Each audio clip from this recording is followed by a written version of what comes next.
Okay, we'll come to the exciting part of the program, which is the drawing of the.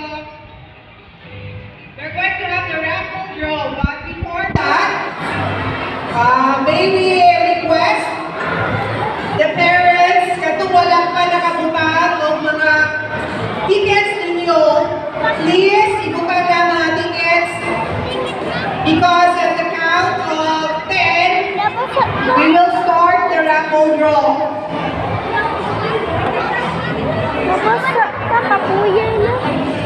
After the count of 10, wala na yung magbutang o ticket.